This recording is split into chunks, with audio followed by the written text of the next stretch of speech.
wabarakatuh. Di video kali ini saya akan sedikit menjelaskan tentang analisis laporan keuangan. Nah, perusahaan yang saya pilih adalah PT Fast Food Indonesia Tbk. Nah, yang dihitung adalah tahun 2023 dengan tahun sebelumnya, yaitu tahun 2022. Nah, anggap aja tahun 2023 ini sebagai patokan ya teman-teman. Nah, sebelum menghitung, alangkah baiknya kita mempunyai filenya dulu nih. Filenya yaitu bisa di-download melalui Google gitu agar mudah untuk menyalinnya ke Excel. Nah, saya di sini akan menghitung rasio ya teman-teman. Nah, rasionya terdiri dari rasio likuiditas, rasio solvabilitas, rasio profitabilitas, dan rasio aktivitas. Nah, yang pertama rasio likuiditas. Rasio likuiditas yaitu rasio yang digunakan untuk mengukur kemampuan perusahaan dalam memenuhi kewajiban jangka pendeknya atau utang yang segera jatuh tempo. Nah, bagian-bagiannya terdiri dari rasio lancar, rasio cepat, dan rasio kas. Yang pertama ada rasio lancar, yaitu menunjukkan seberapa besar aset lancar tersedia untuk membayar utang lancar. Nah, untuk menghitungnya juga mudah ya teman-teman, hanya tinggal dibagi antara total aktiva lancar dengan total liabilitas jangka pendek. Nah, angka ini itu dapatnya dari tadi laporan keuangan perusahaan tersebut yang dihitung. Tuh, nah hasilnya kan 0,57. Berarti kurang sehat ya teman-teman karena aset lancar tidak cukup untuk memenuhi kewajiban jangka pendek. Jadi potensi resiko gagal bayar jangka pendek jika tidak segera diperbaiki. Nah, selanjutnya rasio cepat, yaitu rasio untuk mengukur likuiditas tanpa mengandalkan persediaan. Nah, untuk menghitungnya juga mudah. Sama, hanya tinggal dibagi antara total aktiva lancar dikurang persediaan, lalu dibagi dengan total aktiva lancar. Jadi sebelum dibagi, kita kurangi dulu antara total aktiva lancar dengan persediaan. Setelah itu dibagi dengan total aktiva lancar. Begitu, dan hasilnya adalah 0,65. Berarti masih di bawah ideal. Artinya meskipun persediaan tidak cepat diuangkan, perusahaan tetap kekurangan dana lancar untuk menutupi utang lancar. Jadi kondisi likuiditasnya kurang baik ya teman-teman. Nah, selanjutnya rasio kas, yaitu rasio untuk mengukur kemampuan langsung membayar utang lancar hanya dengan kas. Nah, untuk menghitungnya juga sama, hanya tinggal dibagi saja antara total kas dan bank dengan total liabilitas jangka pendek. Nah, hasilnya 0,13.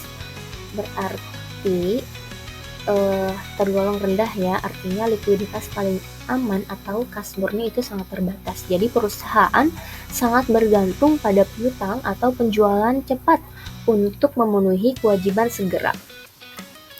Nah, rasio yang kedua ada rasio solvabilitas, yaitu rasio untuk menilai kemampuan perusahaan membayar semua utangnya, baik jangka pendek maupun jangka panjangnya. Juga digunakan untuk menilai tingkat risiko kebangkrutan. Nah, ini juga terbagi menjadi 3 rasio ya teman-teman. Rasio utang terhadap ekuitas, yaitu rasio yang menunjukkan perbandingan antara total utang dengan total ekuitas perusahaan. Digunakan untuk mengukur ketergantungan perusahaan terhadap dana dari kreditur dibandingkan dengan pemilik. Nah, untuk menghitungnya juga udah, hanya tinggal dibagi antara total liabilitas dengan total ekuitas. Hasilnya 3,17. 3,17 ini artinya sangat tinggi ya, artinya perusahaan sangat bergantung pada utang. Ini meningkatkan risiko keuangan, apalagi jika bunga utangnya tinggi ya. Lalu rasio utang terhadap aset, yaitu rasio yang menunjukkan seberapa besar bagian dari aset perusahaan yang dibiayai oleh utang. Untuk penghitungannya juga sama, rumusnya hanya tinggal dibagi antara total liabilitas dengan total aset.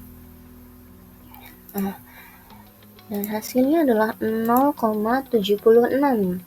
Artinya sebesar 76% dari total aset dibiayai oleh utang. Sisanya 24% oleh ekuitas. Nah, semakin tinggi rasio ini, semakin besar ketergantungan pada utang. Nah, selanjutnya rasio bunga yang diperoleh. Yaitu rasio yang menunjukkan kemampuan perusahaan membayar bunga utang dengan laba operasional yang dimilikinya atau sebelum bunga dan pajak.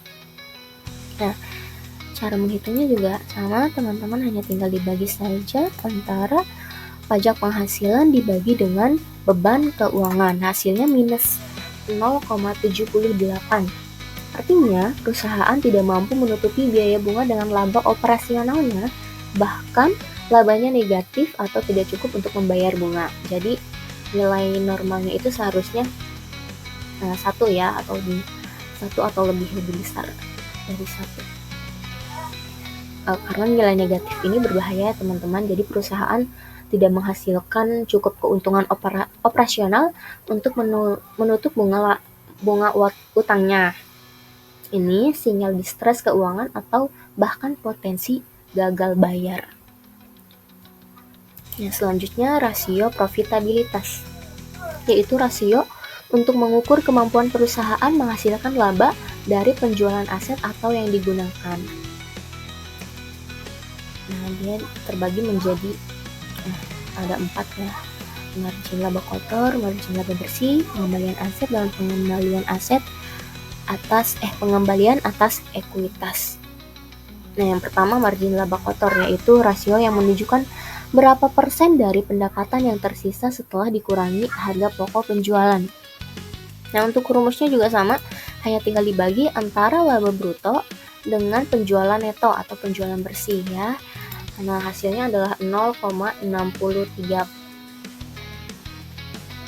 Artinya ini sangat tinggi ya, menunjukkan efisiensi luar biasa dalam menghasilkan laba dari pendapatan. Lalu selanjutnya margin laba bersih, yaitu menunjukkan berapa persen dari pendapatan yang menjadi laba bersih setelah dikurangi semua beban termasuk pajak dan bunga. Untuk menghitungnya juga mudah. Yang tinggal dibagi penjualan neto atau penjualan bersih dibagi dengan laba bersih, dan hasilnya adalah 0,00. Artinya perusahaan tidak menghasilkan laba bersih dari pendapatannya. Laba bersihnya 0 atau hanya impas. Selanjutnya pengembalian aset, yaitu mengukur kemampuan perusahaan menghasilkan laba dari aset yang dimilikinya. Untuk perhitungannya juga sama, ini tinggal dibagi antara total aset dengan laba bersih. Hasilnya 0,00. Nah, berarti laba bersihnya 0 atau tidak optimal dalam memanfaatkan asetnya. Berarti kurang efisien ya teman-teman. Lalu selanjutnya pengembalian atas ekuitas, yaitu rasio ini menunjukkan seberapa besar laba bersih yang dihasilkan dari modal pemilik atau ekuitas. Nah, untuk perhitungannya juga mudah ya. Yang tinggal dibagi antara total ekuitas dengan laba bersih. Hasilnya 0,00.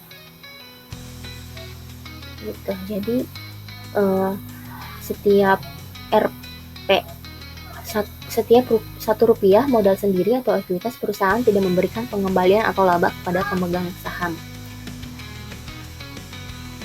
Selanjutnya rasio aktivitas, yaitu rasio ini mengukur seberapa efisien perusahaan menggunakan sumber daya atau asetnya untuk menghasilkan penjualan atau keuntungan. Ini juga terbagi menjadi beberapa bagian ya. Yang pertama, perputaran total aset, yaitu mengukur efisiensi perusahaan dalam menggunakan total asetnya untuk menghasilkan penjualan. Untuk rumusnya juga mudah, hanya tinggal dibagi antara penjualan neto atau penjualan bersih dengan total aset. Nah, hasilnya 1,22. Cukup efisien ya, artinya perusahaan bisa memanfaatkan asetnya dengan baik untuk menghasilkan penjualan. Jadi semakin tinggi nilainya, semakin baik efisiensi penggunaan aset. Nah, lalu ada perputaran persediaan, yaitu mengukur berapa kali persediaan dijual dan diganti kembali selama satu periode. Nah, perhitungannya juga hanya tinggal dibagi antara beban pokok pendapatan dengan persediaan.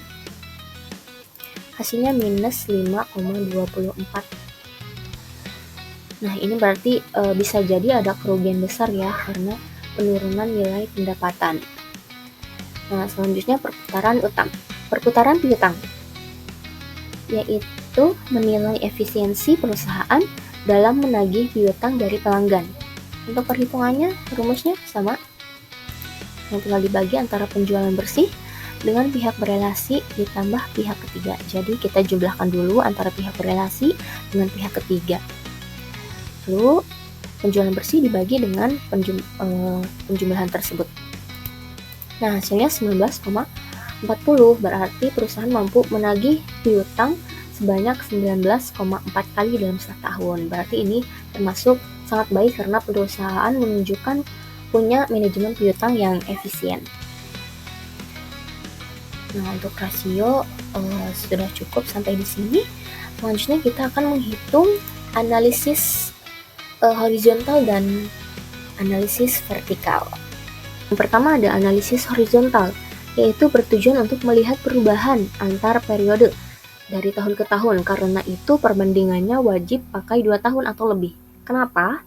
Karena analisis horizontal fokus pada pertumbuhan atau penurunan antar waktu atau periode. Nah, yang pertama ada aset ya, aset lancar. Nah, ini akun-akunnya. Jadi kita pindahkan dulu semua nama-nama akunnya dari file yang kita punya atau perusahaan yang ingin dihitung, kita pindahkan semuanya nama-nama asetnya ya teman-teman. Habis itu kita bandingkan. Nah, cara membandingkannya adalah dengan ini dia rumusnya, yaitu total aset lancar pada tahun 2023 dibagi dengan total aset lancar tahun 2022. Nah, setelah dibagi dikurang ya teman-teman, maaf. Dikurang ya teman-teman. Nah, untuk persentasenya baru dibagi ya. Dibagi antara kenaikan atau penurunannya dengan tahun 2022. Nah, setelah itu dikali 100. Nah, jadi semuanya sama ya teman-teman. Hanya tinggal dibagi lalu dikali 100. Semua akunnya sama caranya. Dibagi dikali 100, dibagi dikali 100 gitu ya. Nah, untuk ini juga mudah, hanya tinggal dikurang.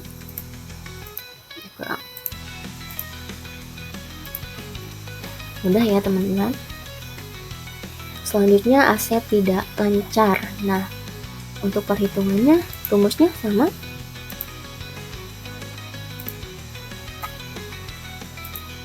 Hanya tinggal dikurangi antara tahun 2023 dengan tahun sebelumnya. Nah, untuk persentasenya pada kenaikan atau penurunannya dibagi dengan tahun 2022 atau 2000 atau tahun sebelumnya, lalu dikali 100. Sama ya, semua caranya sama, rumusnya sama. Nah, untuk totalnya mudah ya teman-teman, hanya tinggal dikurang. Untuk kenaikan atau penurunannya itu hanya tinggal dikurang dari tahun yang dihitung dengan tahun sebelumnya. Kalau untuk persentasenya tinggal dibagikan antara kenaikan atau penurunannya dibagi dengan tahun sebelumnya, lalu dikali dengan 100. Mudah ya teman-teman, semoga bisa dipahami. Lalu untuk liabilitas nih, liabilitas juga sama.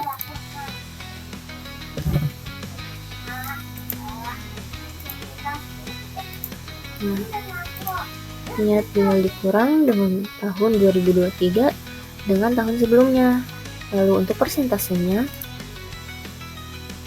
Nah, kenaikan atau penurunannya dibagi dengan tahun sebelumnya, yaitu tahun 2022, lalu dikali dengan 100. Sama ya teman-teman, rumusnya sama semua sampai sini. Nah, juga sama. Lalu liabilitas jangka pendek. Sama liabilitas jangka liabilitas jangka panjang ya. Maaf teman-teman, salah lagi. Maaf ya. Nih. Udah semuanya sama rumusnya, hanya tinggal dikurang. Ini dikurang. Tuh. Lalu ini dibagi, lalu dikali 100. Udah ya teman-teman. Nah, sama untuk ekuitas juga. Nah, caranya sama ya teman-teman.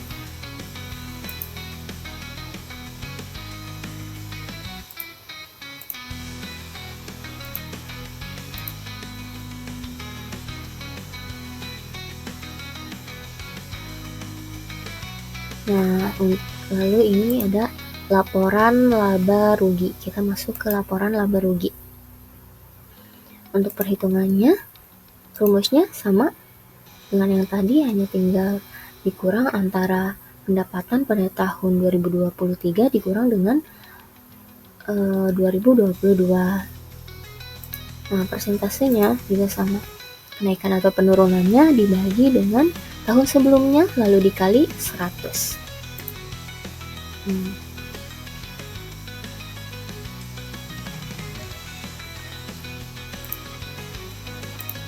Sama ya teman-teman. Terus ini dari atas sampai bawah rumusnya sama.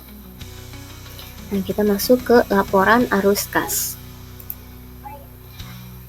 Rumusnya sama, hanya tinggal dikurangi antara tahun 2023 dengan tahun 2022. Nah, untuk persentasenya juga sama. Nah, kenaikan atau penurunannya dibagi dengan tahun 2022. Setelah itu dikali 100. Terus dari atas sampai bawah semua rumusnya sama. Nah, sama ya teman-teman. Jadi asal kita mengetahui rumusnya saja.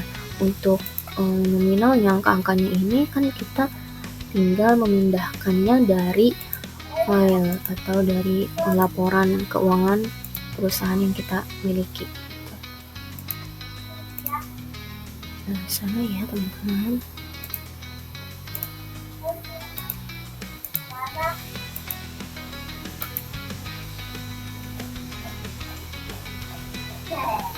Nah, kita lanjut ke analisis vertikal. Nah, analisis vertikal ini bertujuan untuk melihat komposisi setiap akun dalam satu periode. Kenapa? Karena analisis vertikal ingin tahu seberapa besar kontribusi setiap akun dalam satu periode tersebut. Nah, bukan membandingkan antar waktu, tapi antar akun dalam struktur yang sama. Jadi hanya tahun 2023 aja teman-teman. Kita tahun 2022-nya tidak dibawa karena bukan ingin membandingkan, tapi untuk mengetahui seberapa besar kontribusi tiap akun dalam satu periode. Nah, aset lancar. Nah, untuk rumus aset lancar yaitu dengan kas dan setara kas dibagi dengan total aset lancar, lalu dikali 100. Nah, untuk piutang lain-lain pihak ketiga juga sama. Jadi semua akun ini dibagi dengan total aset lancar. Nah, total aset lancar sendiri dibagi dengan total aset lancar. Dan hasilnya 100% gitu. Karena jika total aset lancar dibagi dengan total aset lancar, hasilnya kan 1 dikali 100 berarti 100% gitu. Selanjutnya aset tidak lancar. Nah, untuk rumusnya juga sama. Hanya tinggal dibagi antara akun investasi pada entitas sosial dibagi dengan total aset tidak lancar. Nah, aset tetap netto juga sama, hanya tinggal dibagi saja. Jadi semua akun ini dibagi dengan total aset tidak lancar. Nah, untuk total aset sendiri dibagi dengan total aset, gitu. Hasilnya juga akan 100%. Lalu kita masuk ke laporan posisi keuangan. Liabilitas jangka pendek. Nah, utang usaha pihak ketiga. Rumusnya sama. Jadi hanya tinggal dibagi akun-akun ini nih. Semua akun ini dibagi dengan total liabilitas jangka pendek. Ini juga sama. Pihak berelasi, utang pihak ketiga, utang pajak ya sama, tinggal dibagi. Nah, total liabilitas jangka pendek juga dibagi dengan total liabilitas jangka pendek. Hasilnya kan 1 berarti dikali 100, hasilnya 100%, gitu ya. Semua akun-akun ini dibagi dengan total liabilitas jangka pendek. Lalu liabilitas jangka panjang. Nah, itu sama ya, hanya tinggal dibagi liabilitas sewa dibagi dengan total liabilitas jangka panjang. Lalu pembiayaan konsumen dibagi dengan total liabilitas jangka panjang. Nah, total liabilitas jangka panjang sendiri itu dibagi dengan total liabilitas jangka panjang, hasilnya 100%. Total liabilitas juga dibagi dengan total liabilitas, hasilnya 100% juga. Nah, kita masuk ke ekuitas. Nah, untuk rumusnya juga sama. Hanya tinggal dibagi saja. Tambahan modal disetor dibagi dengan total ekuitas. Semua akun yang ada di sini dibagi dengan total ekuitas. Nah, total liabilitas dan ekuitas dibagi dengan total liabilitas dan ekuitas, hasilnya 100, sudah pasti 100. Kita masuk ke laporan laba rugi.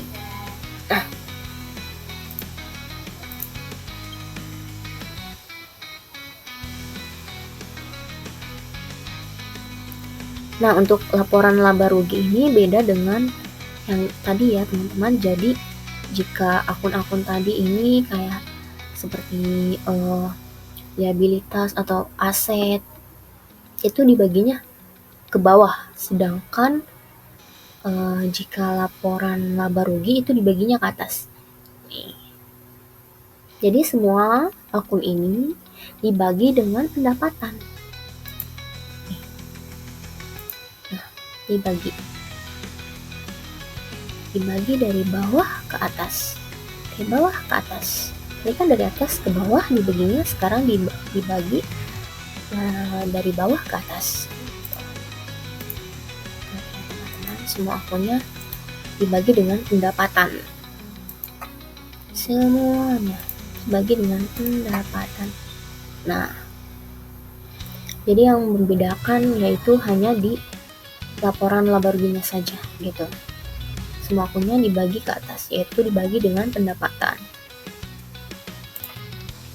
Nah, ini total. Nah, rugi per saham dasar ini sebenarnya tidak masuk ke analisis vertikal ya, karena bukan bagian dari struktur laporan yang dibagi persentase terhadap total pendapatan. Jadi rugi perusahaan dasar dianalisis sebagai rasio profitabilitas. Jadi ini nggak apa-apa sepertinya tidak dimasukin juga dalam analisis vertikal ya. Jadi bukan struktur vertikal laporan keuangan, jadi hanya dihitung dalam analisis horizontal saja. Ya, untuk membandingkan antara tahun yang dihitung atau yang menjadi patokan dengan tahun sebelumnya gitu. Jadi kalau rugi per saham tidak dihitung dalam analisis vertikal. Selanjutnya laporan arus kas. Nah, untuk rumusnya sama, kan ini ada arus kas dari aktivitas operasi dengan arus kas dari aktivitas pendanaan. Nah, ini berarti beda ya. Maksudnya enggak semuanya dibagi dengan kas neto yang diperoleh dari aktivitas operasi. Ada bagian-bagiannya. Nah, sama dibagi dengan kas neto yang diperoleh dari aktivitas operasi. Semuanya ini dibagi dengan kas neto yang diperoleh dari aktivitas operasi. Nah, selanjutnya arus kas dari aktivitas pendanaan.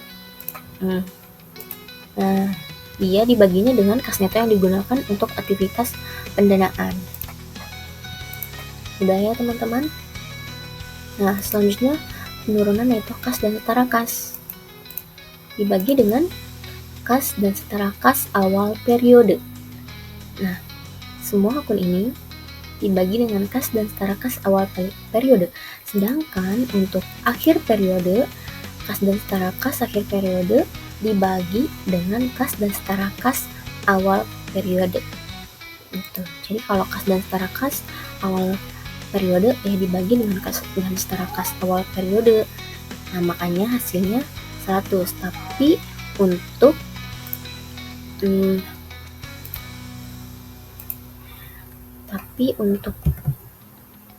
kas dan setara kas akhir periode yaitu dibagi antara kas dan setara kas akhir periode dengan awal periode. Makanya hasilnya tidak 100% karena tidak dibagi dengan akhir periode tapi dibagi dengan awal periode. Gitu.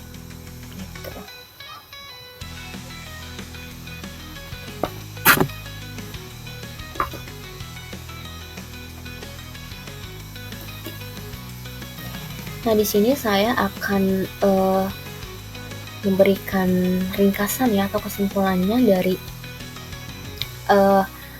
analisis horizontal dari akun aset ya teman-teman. Jadi kas dan setara kas itu turun drastis atau minus 61,19% ya. Jadi peringatan untuk likuiditas yaitu piutang pihak ketiga dan berelasi naik. Bisa berarti penjualan kredit meningkat. Lalu persediaan menurun sekitar minus 5,16%. Mungkin karena efisiensi stok atau penjualan meningkat. Lalu aset tidak lancar meningkat 10,7%, terutama aset hak guna dan aset pajak tangguhan bisa kena ekspansi atau penyesuaian pajak. Nah, total aset menurun yaitu minus 1,21%, mengindikasikan ada pengurangan sumber daya perusahaan. Lalu untuk liabilitas, utang usaha pihak ketiga naik 26,61%, menunjukkan ketergantungan tinggi pada kredit pemasok. Lalu utang pajak dan beban akrual turun cukup besar, bisa karena pembayaran yang dilakukan atau penurunan laba. Liabilitas jangka panjang naik 5%, terutama dari liabilitas imbalan kerja. Jadi total liabilitas naik 3,98%, beban kewajiban meningkat meski aset menurun. Jadi potensinya pada resiko solvabilitas. Nah, untuk ekuitas,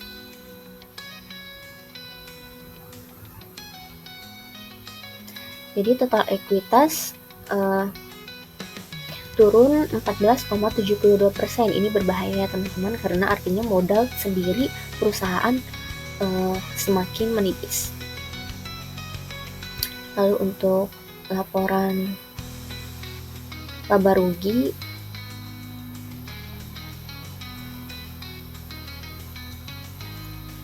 yaitu pendapatan naik 7,4%, yaitu hal yang positif ya. Tapi beban penjualan, administrasi, dan lain-lain naik lebih besar dari kenaikan pendapatan. Jadi hasilnya dari laba usaha positif 20 juta. Tahun lalu jadi rugi minusnya 146 juta tahun ini. Sangat jomplang ya. Jadi rugi sebelum pajak melonjak 99 99,65%. Rugi komprehensif meningkat sangat tajam. Ini gabungan dari rugi operasional dan rugi dari pos lain seperti evaluasi dan aktuarial. Lalu selanjutnya laporan arus kas. Jadi operasi menghasilkan kas lebih besar, naik 165,60%, masih ada napasnya berarti ya teman-teman. Nah, aktivitas pendanaan negatif. Banyak pelunasan utang, terutama utang bank dan liabilitas sewa. Kas akhir turun 37,39%. Menguatkan penurunan likuiditas tadi. Ya. Jadi kesimpulannya, analisis horizontal pada tahun 2023 yaitu kinerja keuangannya menurun signifikan. Terlihat dari kerugian besar dan ekuitas yang tergerus, jadi likuiditas turun tajam atau kas berkurang drastis walaupun arus operasi masih positif. Dan beban operasional makin tinggi meskipun pendapatan naik, menunjukkan masalah efisiensi atau biaya tidak terkendali. Jadi perlu strategi efisiensi ya teman-teman dalam pengelolaan utang yang lebih baik dan upaya menekan beban untuk kembali ke kondisi laba. Selanjutnya kesimpulan untuk analisis vertikal dari aset lancar. Kas dan setara kas ini bernilai 22,35%, berarti cukup besar ya, tetapi ada penurunan yang signifikan dibandingkan awal periode. Lalu persediaan sebesar 34,52% menunjukkan bahwa perusahaan memiliki stok barang yang cukup besar yang dapat mengindikasikan masalah likuiditas jika persediaan tersebut tidak segera terjual. Nah, piutang yang cukup tinggi yaitu 20,28% menunjukkan adanya piutang yang belum dibayar, yang berisiko menjadi beban jika tidak dapat ditagih tepat waktu. Nah, untuk aset tidak lancarnya, aset tetap dan hak guna yang besar itu bernilai 21,51% dan 18,90%. Ya, menunjukkan bahwa perusahaan memiliki investasi jangka panjang yang signifikan yang merupakan aset yang relatif stabil. Menunjukkan bahwa perusahaan memiliki investasi jangka panjang yang signifikan yang merupakan aset yang relatif stabil dan tidak mudah cair. Lalu total aset lancar yang lebih besar dibandingkan aset lancar mengindikasikan bahwa perusahaan mungkin mengalami ketidakseimbangan antara aset lancar dan tidak lancar yang dapat mempengaruhi likuiditas. Lalu selanjutnya liabilitas jangka pendek. Utang usaha pihak ketiga 27,05% dan utang bank jangka pendek 25,94%. Menandakan bahwa perusahaan memiliki kewajiban jangka pendek yang cukup besar yang bisa berisiko jika tidak dikelola dengan baik. Lalu untuk beban akrual itu 8,63% dan liabilitas sewa jangka pendek juga cukup signifikan memperbesar beban jangka pendek yang harus dibayar. Lalu untuk liabilitas jangka panjangnya, liabilitas imbalan kerja 66,98% adalah komponen yang sangat besar ya, yang menunjukkan bahwa perusahaan memiliki kewajiban jangka panjang yang tinggi terhadap karyawan yang harus dikelola dengan hati-hati. Nah, untuk ekuitasnya, ekuitas menunjukkan nilai positif dengan modal saham yang cukup besar, yaitu 104,6%. Dan saldo laba yang ditentukan penggunanya 84,93%, namun ada saham treasury yang dikurangi sebesar minus 17,16%. Likuiditas yang positif menunjukkan perusahaan memiliki sumber daya untuk menutupi kewajiban, tetapi ada sedikit penurunan dalam saham yang ditahan. Lalu untuk laporan laba rugi, pendapatan sebesar 100% menunjukkan bahwa perusahaan menghasilkan pendapatan yang signifikan ya. Lalu untuk beban pokok penjualan sebesar minus 37,35% adalah beban yang cukup besar, namun normal untuk perusahaan yang berorientasi penjualan. Lalu laba bruto 62,65% menunjukkan bahwa perusahaan mampu menghasilkan margin yang baik dari penjualannya. Lalu beban penjualan dan distribusi, persentasenya minus 53,2%, cukup tinggi, menandakan bahwa pengeluaran untuk distribusi cukup besar yang dapat menjadi masalah jika tidak terkendali. Lalu laba rugi usaha sebesar minus 3,17%, menunjukkan bahwa perusahaan merugi pada level operasional yang dapat menjadi tanda masalah dalam manajemen biaya atau struktur biaya yang tidak efisien. Lalu rugi periode berjalan. Nah, persentasenya minus 3,30%, menandakan bahwa perusahaan mengalami kerugian bersih selama periode tersebut. Laporan arus kas dari aktivitas operasi. Nah, kas neto yang diperoleh dari aktivitas operasi sebesar 100% ya. Menunjukkan bahwa meskipun perusahaan mengalami kerugian, masih ada kas yang dihasilkan dari operasi yang dapat digunakan untuk memenuhi kewajiban jangka pendek. Selanjutnya arus kas dari aktivitas pendanaan. Kas yang digunakan untuk aktivitas pendanaan 100%, yang menunjukkan bahwa perusahaan menghabiskan sebagian besar kasnya untuk membayar utang dan liabilitas. Lalu penurunan kas yang besar sebesar minus 61%, menunjukkan masalah dengan likuiditas perusahaan yang bisa mengindikasikan masalah dalam pengelolaan kas. Nah, simpulan kesehatan keuangan, positifnya pendapatan yang tinggi dan laba bruto yang baik menunjukkan kemampuan perusahaan dalam menghasilkan uang dari penjualan.